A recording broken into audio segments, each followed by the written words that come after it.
Club football has taken a break. International football is finally upon us once again, 2 to 3 months after the African Cup of Nations. And I'm very much looking forward to previewing what the next 2 weeks are going to mean for African national teams all around the continent. Welcome to another episode of the African Five-A-Side podcast. My name is Maher Mazahi. I'm your host. And as always, this podcast is brought to you by people over at Africa is a Country. Really great website if you're interested in anything African affairs. So this March window, every year in March we have an international break. And this one is important because, as South African coach Hugo Broos said, this is the last window where you could have friendly matches up until the World Cup for African nations, because from every single international window from now until the upcoming World Cup in the Americas, we're going to have qualifying matches. Now, sometimes there's just going to be one qualifying match, and you could sort of schedule a friendly before or after. We can obviously also schedule friendlies before the next upcoming African Cup of Nations, but this is the last one that's strictly open for friendlies. And so I wanted to just profile a few different national teams and categorize them into three categories. The first one is continuation, meaning these are national teams that are going to just be continuing what they did at the previous Afcon because they don't need to correct anything. The second one is going to be reset. These are three nations that failed pretty horribly at the Afcon and had to reset everything, and we're going to judge to see if they're now ready to continue or if they're ready to restart all over again on the right basis. And then finally, we have a category that is still not ready. These are national teams that, despite the fact that they failed at the Afcon and they've had the time to get ready, they're still not ready. So let's start with continuation. These are, again, sides that are probably not going to be changing much. And the obvious first team to speak about is La Côte d'Ivoire, the African champions, the Ivory Coast, Les Éléphants. As we all remember at the AFCON, they came in with one coach, a Frenchman, Jean-Louis Gasset, who, by the way, is now the coach at Olympique de Marseille and is having great results with them. So many people believe that he's actually a good coach, but just the circumstances weren't right for him at the AFCON for one reason or another. So Gasset was obviously, he actually resigned halfway through the competition. Emers Faye, the 40-year-old Ivorian former international, got the job as a caretaker manager, and he led La Côte d'Ivoire to a trophy on home soil. Absolutely fantastic feat. And the question was, okay, what now? I don't think anybody expected him to do what he did, especially after that 4-0 loss to Equatorial Guinea in the last match of the group stages in Group A. Remember that his own federation and government, they were pursuing Hervé Renard to try and give him a contract instead of Emers Faye. And I think you could only come to the conclusion that they would extend him, right? I mean, how can you fire a coach that won you the AFCON? And that's exactly what the Ivorian Federation did. They gave him a really great contract where he's going to be making, a top 3 to 5 salary on the continent. But I think what the Ivorian Federation did that's very smart is they gave him a contract with a lot of objectives. So I believe at the next AFCON, if he doesn't qualify at least until the semifinals, the Ivorian Federation can nullify his contract. So they gave him good money as a reward. They signed him on for a few more years, but if he fails, if that proves to be a fluke, what happened at the previous AFCON, they have triggers in the clauses in the contract that they can just activate and get rid of Emers Faye. Emers Faye, I think, did a really good job here in this window of calling up as many players as he could that were African champions. So I think there were 26, if I'm not mistaken, in the Ivorian squad, and I think he called up 23 out of those 26. The others, I believe, were injured. Players like Sébastien Haller either were injured or their clubs asked them to stay back. So this is just going to be an extension of the celebration for the Ivorians. It's not really an international window where they're looking to progress in a football sense. They're not trying to test new players. This is just rewarding the players that brought their country glory. And And so that's why they're in this category of continuation. The second country that I'm going to put in here might be a little bit of a surprise for people, but I'm going to put Senegal. I listened to Aliou Cissé's press conference 3 days ago. There's no crazy changes at all. He's been extended until 2025 AFCON, not the World Cup, which I thought was a little bit surprising. But remember, Aliou Cissé has been in the job now for about 8 to 9 years. And I thought what he was saying was interesting. He was saying, like, look, I'm not the one that's hanging on to this job. If the people at the federation think I'm no longer competent, they can just ask me to leave, and I'll go. He even said that one of the best pieces of advice he ever got in the coaching world was that never settle anywhere, never unpack your suitcase, because on the drop of a dime you could be out of there. And he says, like, his office is pretty much packed up. Whenever they ask him to go, he can go. So I thought that was interesting. But still, no changes really in his squad at all. I think he recognized that this is a window where they have friendly matches. I think they're playing against Benin, and I forget the second team they're playing against. But one of the questions the Senegalese journalist asked was, why do we always play small teams? And he said, we would like to play, Brazil, but does Brazil want to play against Senegal? So they're basically called up most of the same players, with the exception of one very, very young talent, Amara Diouf. For those of you that don't know Amara Diouf, best player at the Under-17 AFCON, maybe a top 5 talent in the world for his age. He's been called up with the senior national team before with Senegal, and everybody says he's the successor to Sadio Mane. Some people think he might even become better, and that's obviously a lot of pressure to put on a young kid, but it's a good sign that he keeps being called up and everybody still has great things to say about him. But yeah, besides things like that, calling up, 3-4 young players, it's same old for Senegal. So they're very much in the continuation phase. And the final team we're going to talk about is South Africa. Very, very similar squad to the one that was called up to the AFCON. Some minor adjustments. Hugo Broos left Percy Tau at home. And one of the things that I thought was shocking is in a press conference or in a sit-down with journalists, he said that the AFCON broke Percy Tau. And remember, Percy Tau, I believe he missed a penalty. I think it was the match against Mali in the group stages, right? And I think overall at the AFCON, he was probably subpar. He didn't really play up to his usual brilliant standards. And I think the South African fans were a little bit harsh on him. Maybe justifiably so.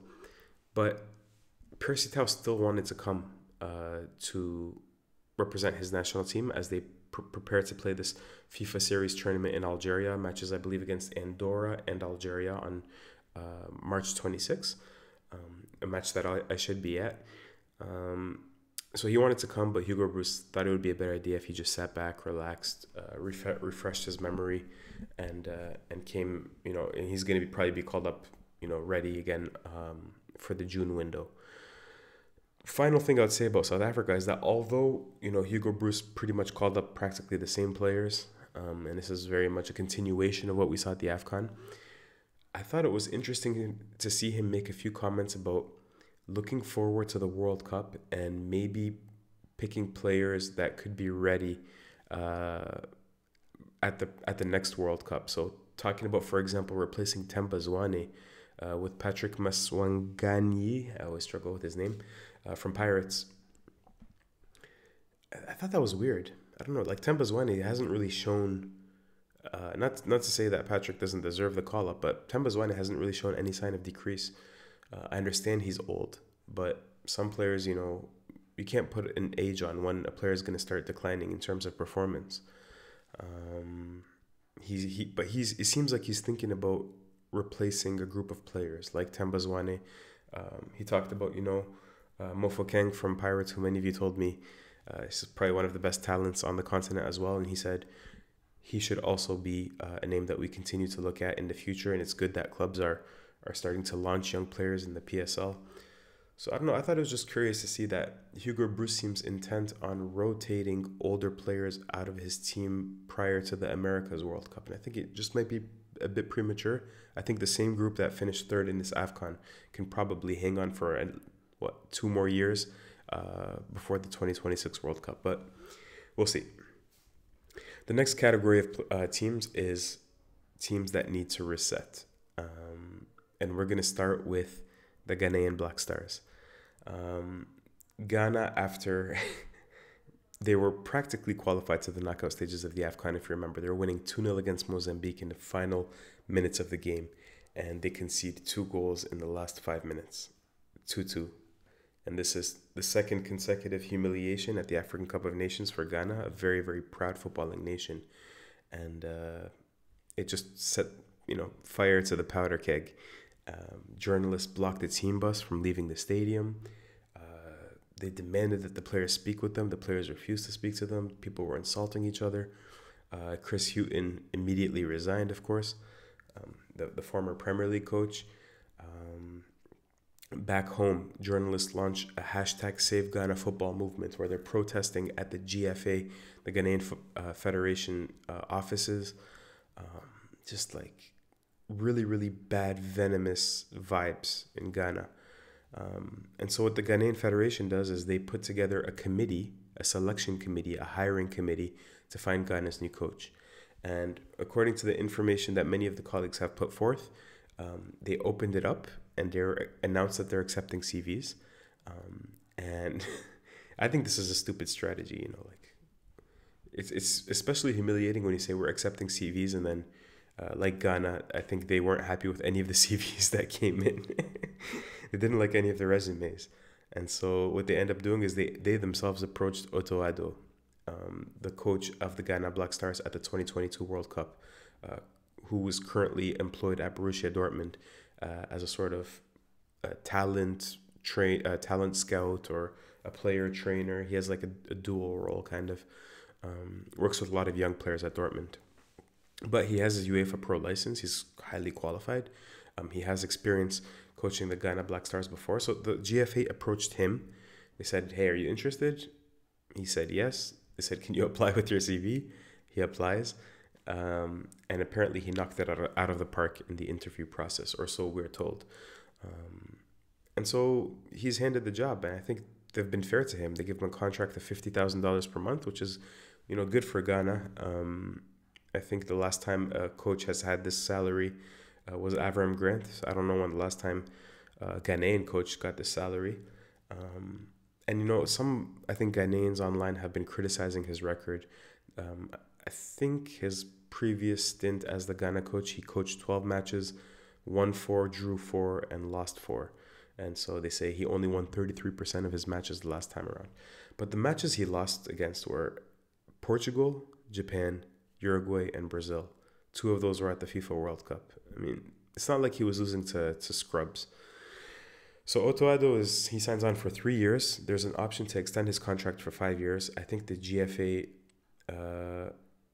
really think that this is like a long-term solution. They trust him. He's competent. He has the badges. And so we're very much in a wait-and-see kind of respect right now, right?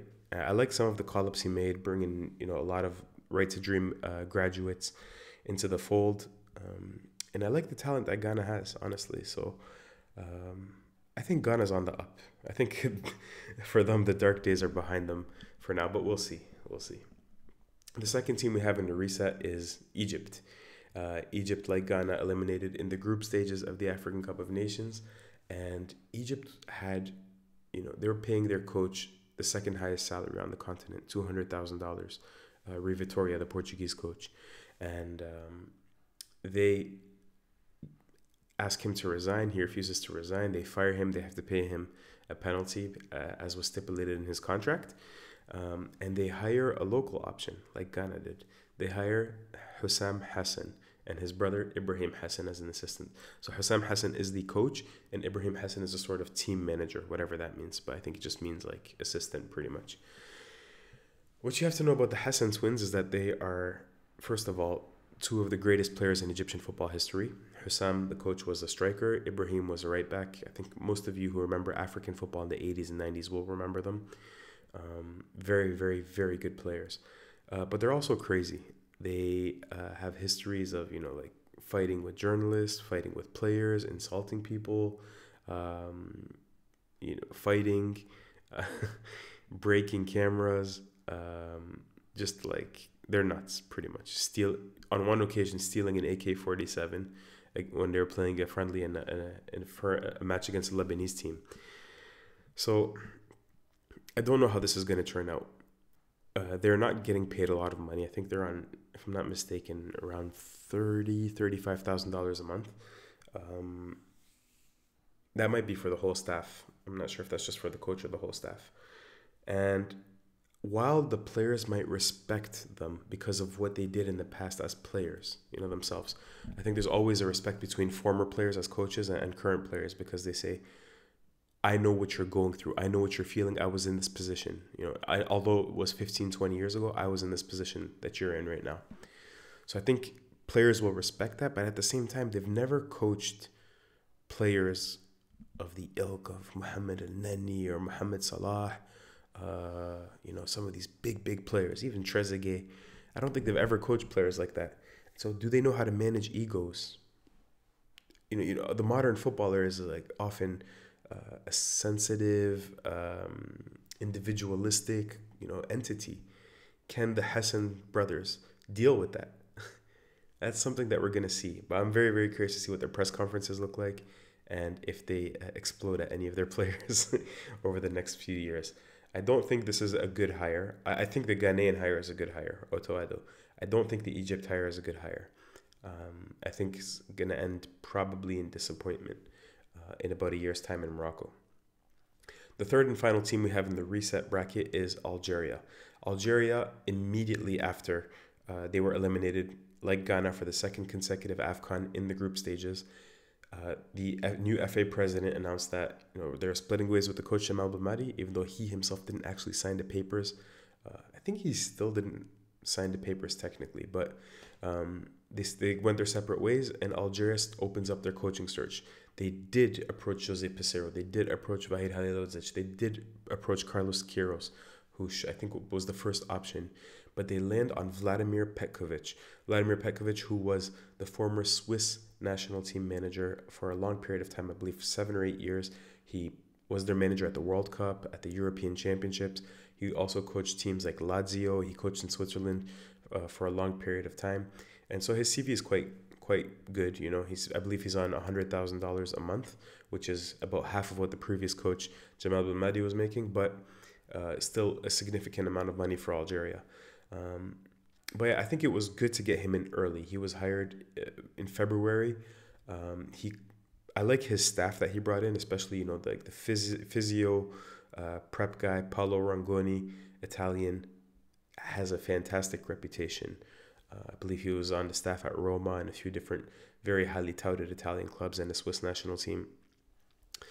But when I look at the squad and the list of players that Vladimir Petkovic called up for this FIFA series tournament, to be honest, I'm kind of disappointed. A lot of changes were made, but they're not the changes that I was anticipating. I think he left a lot of very good players out. He included a lot of mediocre players, old players that probably needed to be left out. He did leave out Riyad Mahrez, or according to reports, Riyad Mahrez called the coach and said, hey, I'd like to sit this international break out, like Mohamed Salah did for Egypt. It doesn't seem like Riyad Mahrez is completely out of the national team. He'll probably be called up in June. Islam Slimani, however, the veteran forward, he was left out, and he wasn't happy that the federation didn't call him to explain that he was going to be left out. So that's pretty much where we're at with Petkovic, where everybody's anticipating, waiting to see what the next week to 2 weeks is going to look like. According to the reputation that he has as a coach at Bordeaux and with Switzerland, his team can score goals, but they can also concede a lot of goals. So I don't know. I think that suits Algeria, but it's worrying because Algeria's biggest problem is still central defense and defensive midfield. And if he doesn't fix those problems, I think he's going to have very deep troubles adapting to this job in Algeria. So as much as I like the Ghanaian hire, as much as I didn't like the Egyptian hire, the Algerian one, I'm still kind of 50-50 on. Finally, let's get to the fun part. The still not ready category. And let's start with the worst, Cameroon.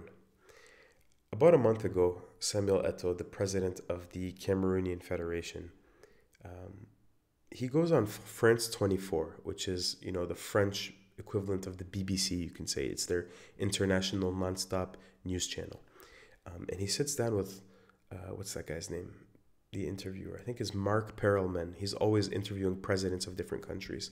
Bald guy, pretty good journalist. And so again, this guy usually interviews presidents. And now he's interviewing Samuel Eto'o. It's really bizarre. And for 10 minutes, Eto'o is talking about, he denies all allegations that came out over the last 6 months to 1 year against him. And if you're not familiar, he's been accused of, there's phone recordings of him promising that he would influence referees to fix matches in favor of different clubs in Cameroon. I think Victoria United, if I'm not mistaken, is one of those clubs. The president of Victoria United is quite famously one of Eto'o's best friends and somebody that really backed him as he was trying to become the Cameroonian FA president. So this is like a tit for tat. You do this for me, I'll do that for you. So he denies that. I don't know if he's trying to insinuate that the recording was fake. It sounded very, very real. I'm not a forensic digital analyst, but it sounds very real to me. He signed like a contract with 1xBet, a betting company, and then like a personal contract for himself as a federation president. And then they also become the leading sponsor for the Cameroonian League. So there's a very clear conflict of interest there. There were a few different things. He kicked an Algerian fan in Qatar, although he was being provoked. But he lost control there and physically abused somebody else.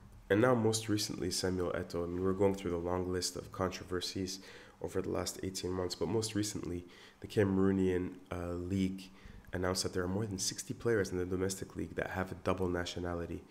Double identity. I wish it was just double nationality. And amongst them, the Victoria United notorious Nathan Douala, who was the youngest player supposedly the youngest player in the Cameroonian national team. He's supposed to be 17 years old. But a French media named Le Monde did an investigation and they found that they spoke to him a couple of years back when he was playing for Oryx Douala, and he told them that his name was Alexander Bardelli, and that he, at the time, I believe, was 21 or 22 years old. And this is a player with the same scar above his eyebrow, same tattoos on his calf. It's obviously the same person. Why is this a scandal? This is obviously a huge scandal because, number one, the player was playing for Oryx Douala at the time, and now he's playing for Victoria United. So it's not like this player came out of nowhere. He was playing in the league. So for me, I'm kind of even mad at the journalists and the people should have known about this. And if they didn't know, why didn't anybody say anything? That's number one. Number two, we know that Samuel Eto'o is very close friends with the president of Victoria United. We spoke about the fact that, he promised that the referees would help his club out and so on and so forth. Things that he denies, right? Even though there's a recording of the phone call. This player plays for Victoria United. So for me, like my cynical mind, the way I've heard so many stories on the continent, this sounds like a typical story that you hear of a player reducing his age, gets called up to the national team just so they can have that status of Cameroonian international, and then sold, and the club makes money off of his sale. And here it seems like the federation was helping the club out. So Eto'o was helping his friend at Victoria United out. That's just how it seems. Obviously, all of these are still allegations, but they're very convincing allegations at the moment.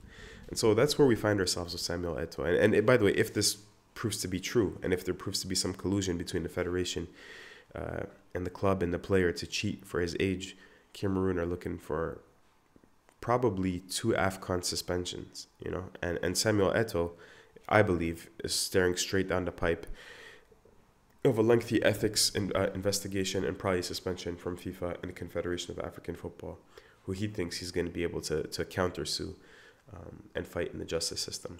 So it's a mess in Cameroon. It's a big, big, big mess. They don't have a coach yet. They're not playing any friendlies, although practically the whole continent is playing friendlies.